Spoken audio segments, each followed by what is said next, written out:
Swayam Prabha. Digital India. Educated India.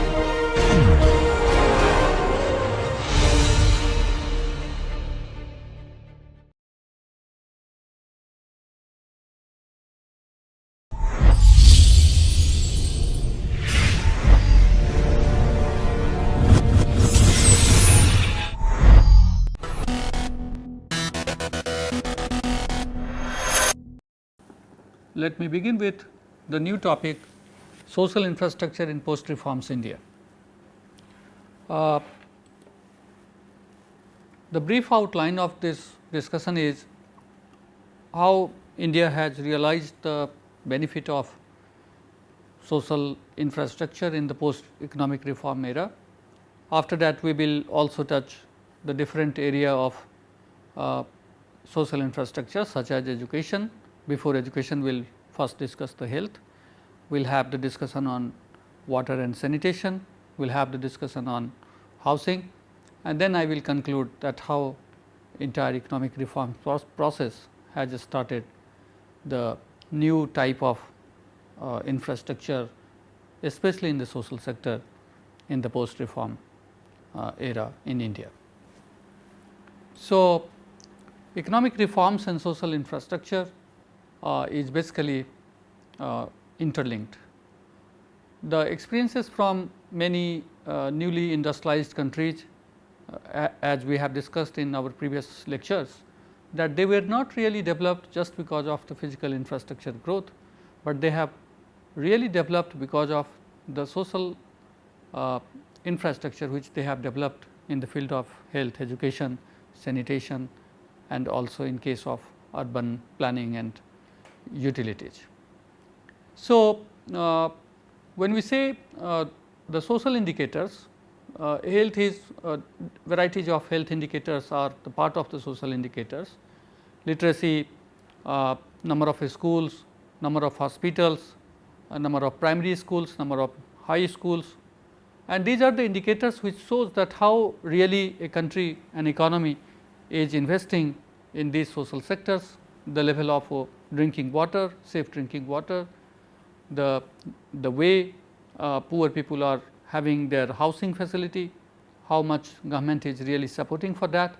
And so, this type of indicators are basically the indicators where policymakers today find that what improvement we have done from the past. So, social indicators are equally important with other macroeconomic indicators, as we have seen in many successful examples of the world today. These countries are not really developed because of their constant development only in the physical infrastructure sector, but also in varieties of social sectors which led them in the globalized world. So, India at the time of 1991 and after that there were many debates in the among the economists that India is not only weak in terms of physical infrastructure, but India is constantly weak in the social infrastructure sector, and if India has to really improve its identity at the global level, if India had to really catch up the benefits of the global integration, then in that case India has to really work upon the complementariness of the social infrastructure with the physical infrastructure. So, reforms in the health sector, if we can see the reforms in the health sector, that revised National Health Policy 2002, which was initiated a long time after the economic reforms process, has really included many other steps. Only 4.8% of the total government spending was incurred on health. India had only 0.7 physicians per 1000 population in 2012. That shows a very bad level of contribution in the health sector. If we can see the percentage of GDP expenditure on health, we are finding here that from 1995 to 2012, the expenditure has little bit increased from the previous level of post reform, where we have seen that the expenditure on health was sometime not even 1%, sometime around 2%. Now we are finding that due to the more emphasis on the health expenditure, government has really realized to contribute more expenditure on the health, and on an average we are finding that it was from 1995 to 2012, we are finding that government has constantly worked upon such expenditure, and it was around 4%. So, FDI in healthcare, if we can see the one of the part of the reform, 100% FDI is allowed for health related services under automatic route. Medical and healthcare equipment attract lower tariff and higher depreciation. Income tax exemptions for those health those hospitals for the 5 years was also provided to the hospitals located in Tier 2 and Tier 3 cities and rural areas to foreign investors. The National Rural Health Mission has also sanctioned more than $10 billion for capacity enhancement and upgradation of the healthcare facilities. At the same time, additional $1 billion for upgradation has been sanctioned by the Government of India for institutions like AIIMS and government medical colleges.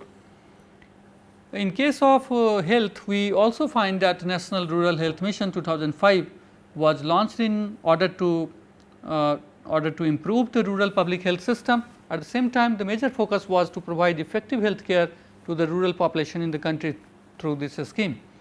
In spite of leakages in the NRHM, it has contributed towards increasing public health infrastructure in the country. That is one of the big achievement for this country, because before that there were really mismatch between the demand and supply of the rural infrastructure, especially in the health sector. Government has a vision to merge NRHM with National Urban Health Mission to form the National Health Mission. After discussing health, we cannot really ignore the Government of India, which has decided to create more than 100 community colleges in coming years. Public private partnership and tax concessions are provided in education sector, and Foreign Educational Institutions Bill 2012 has been also introduced to open doors for reputed foreign universities and to attract the investment in education sector. Public expenditure on education, if we can see here, compared to 1991-92, which was 3.8%, has increased in 2000 to 2001 at the level of 4.28. In 2005 and 6, we found the investment has increased at the level of decreased little bit at the level of 3.45, and 8-9 again decreased compared to the 2001 level 3.78. This expenditure also shows that on health and education, India has almost equal weightage, and we find that close to 4% expenditure as a part of GDP is on health and expenditure in the post economic reform era. Literacy rate has improved not only in rural sector, but also in the urban sector.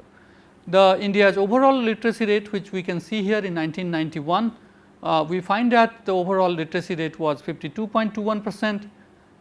In that 36% in rural area and 67% in urban area.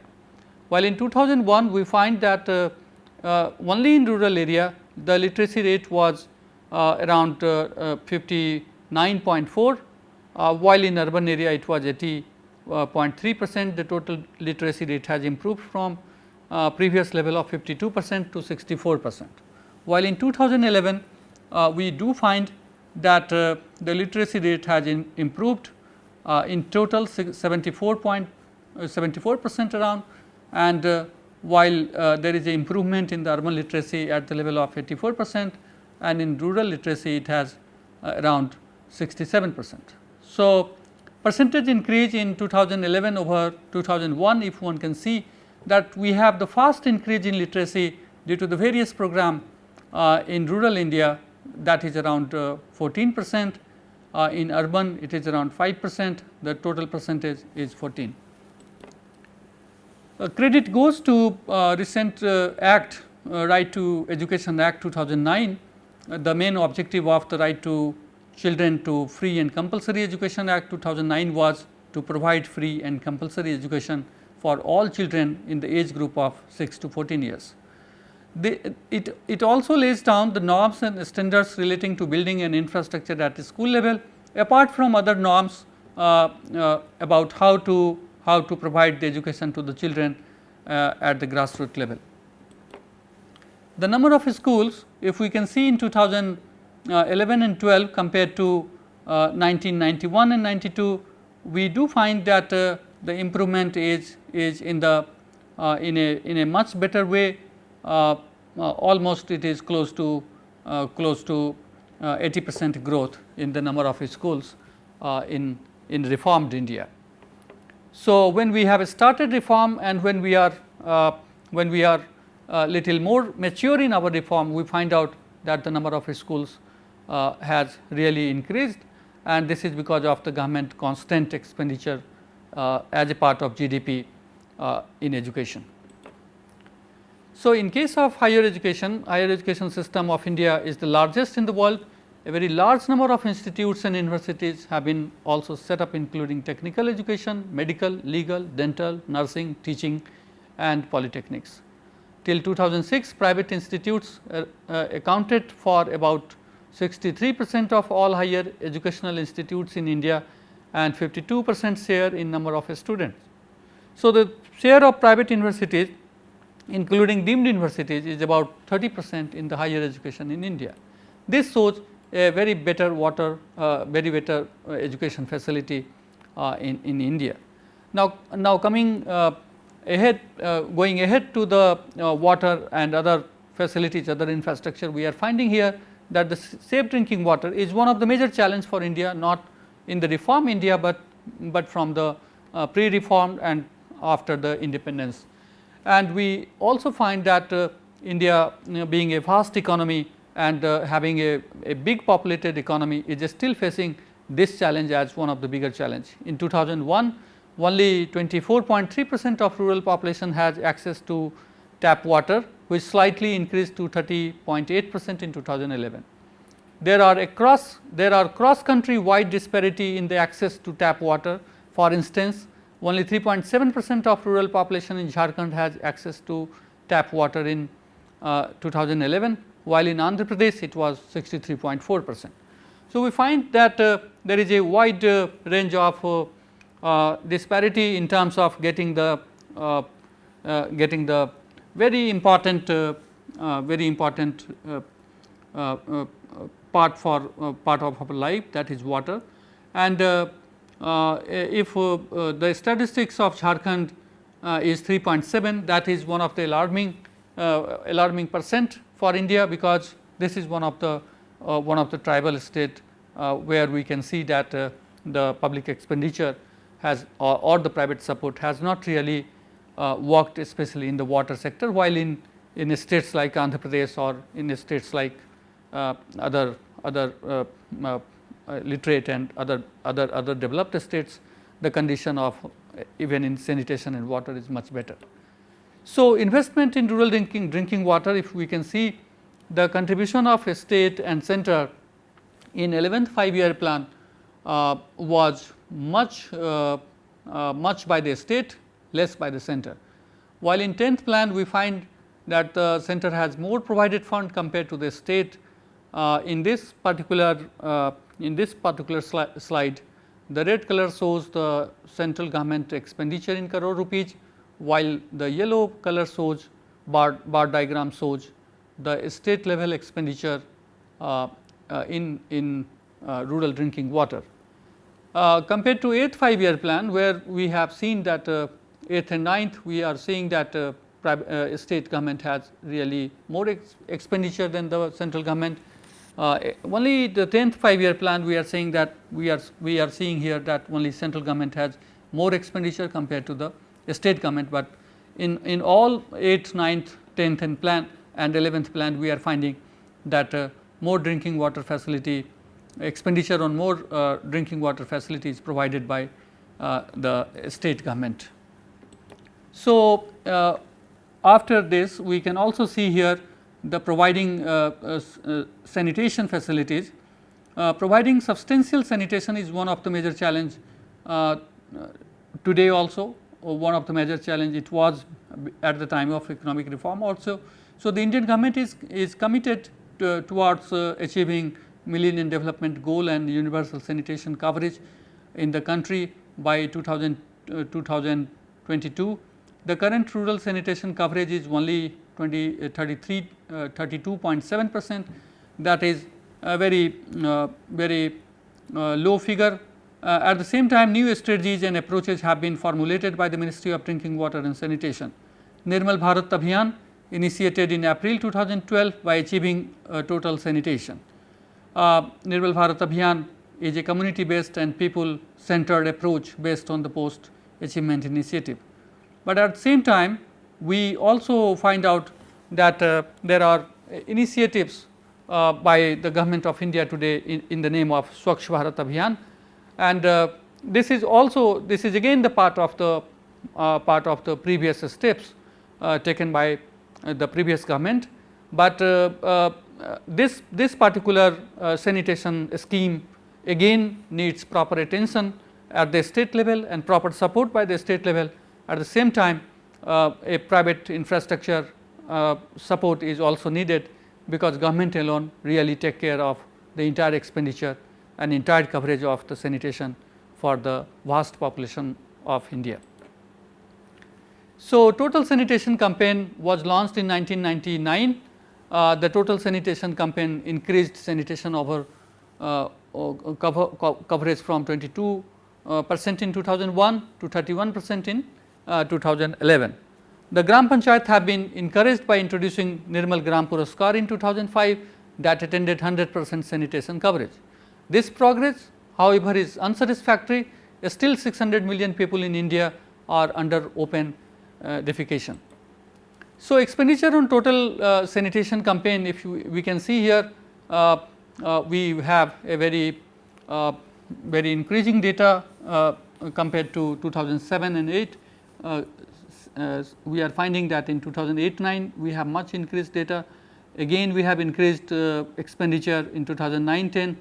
We have a very high level of expenditure in 2010 and 11, but little less in 2011 and 12. So, after this we can also see here the basic infrastructure for all is the framework for urban housing, in which in the 1990s witnessed a large involvement of urban local bodies in providing housing facilities. However, a scanty budget and insufficient land banks and acquisitions hurdles and lack of capacity has been prime reason behind low level of development in providing housing infrastructure facilities. Jawaharlal Nehru National Urban Renewal Mission started in 2005 addressed the issue of both housing and other infrastructure in India. Urban housing shortage, if we can see here that in million units 23.4 for EWS, and at the same time 3.8 million units and others 0.03 million units in 2012. So, to conclude, this public expenditure on health and education is not adequate for meeting the growing demands of the people. We need a better public private partnership here, different models to really control the huge demand, especially in the social infrastructure sector, such as the providing safe drinking water, sanitation and urban housing, which is still a big challenge for India. So, huge investment are needed from the private sector, both domestic private sector as well as the foreign or international private sector. So, India, which is really looking for a better way of reforming the economy, this type of reforms cannot ignore the expenditure on the social sector, and at the same time when we say expenditure, total expenditure, this total expenditure is not only the private expenditure, but it is also the combination with the public and private both. So, when we are getting the investment in the PPP mode, especially in the physical infrastructure development, we do have very less projects in the social infrastructure development projects. So, government may have to think again for providing a new type of avenues for those investors in coming days, so that more better investment may be received, at the same time the better utilization and better honest attempt is needed to really have a better India and a better Swachh Bharat. Thank you.